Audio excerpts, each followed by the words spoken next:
বাংলাদেশের উত্তরাঞ্চলের জেলা ঠাকুরগাঁও। এখানকার বালিয়ায় দাঁড়িয়ে আছে এক রহস্যময় স্থাপনা জিনের মসজিদ। ১ শতাব্দীরও বেশি সময় ধরে এই মসজিদকে ঘিরে রয়েছে নানা গল্প, লোককাহিনী আর ইতিহাসের টানাপোড়েন। জনশ্রুতি রয়েছে এক অমাবস্যার রাতে জিনপরীরা গমন করছিলেন এই এলাকার আকাশপথে। হঠাৎ তাদের এই জায়গাটি পছন্দ হয়ে যায়। তৎক্ষণাৎ তারা নেমে আসেন মাটিতে, শুরু করেন মসজিদ নির্মাণের কাজ। কিন্তু গম্বুজ নির্মাণ হওয়ার আগেই দিনের আলো পরিস্ফুটিত হলে তারা কাজ অসমাপ্ত রেখে অদৃশ্য হয়ে যায়। সেই থেকে শতবর্ষ ধরে গম্বুজবিহীন সেই মসজিদ স্থানীয়দের কাছে পরিচিত হয় জিনের মসজিদ নামে। তবে ইতিহাস বলছে অন্য কথা। ১৯বিংশ শতাব্দীর শেষভাগে জমিদার মেহেরবখশ চৌধুরী এই মসজিদ নির্মাণের পরিকল্পনা ও উদ্যোগ গ্রহণ করেন। তিনি দিল্লির আগ্রা তথা মুর্শিদাবাদ থেকে দক্ষ স্থপতি আমন্ত্রণ জানান। মুঘল স্থাপত্য শৈলীতে নকশা করা এই মসজিদের নির্মাণ ছিল অত্যন্ত জটিল ও সময় সাপেক্ষ। কাজ চলাকালীন প্রধান স্থপতির মৃত্যু হলে নির্মাণ কাজ বন্ধ হয়ে যায়।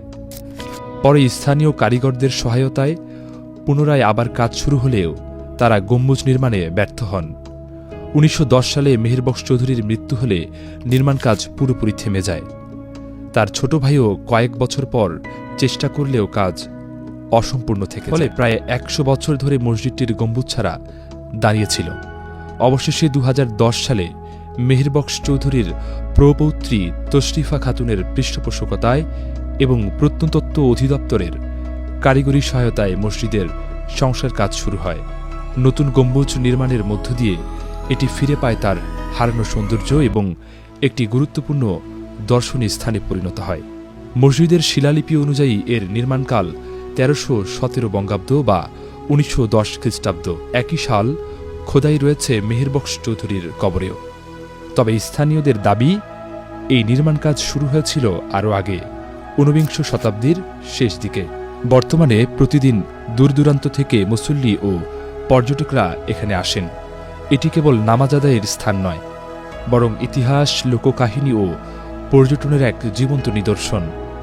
জিনের মসজিদ, যেখানে মিশে আছে রহস্য, ঐতিহ্য আর অতীতের স্মৃতি, যা মনে করিয়ে দেয় সময়ের প্রবাহে স্থাপত্য কেবল ইট পাথরের দেয়াল নয়, বরং হয়ে ওঠে মানুষের বিশ্বাস, ঐতিহ্য আর কৌতূহলের প্রতিচ্ছবি।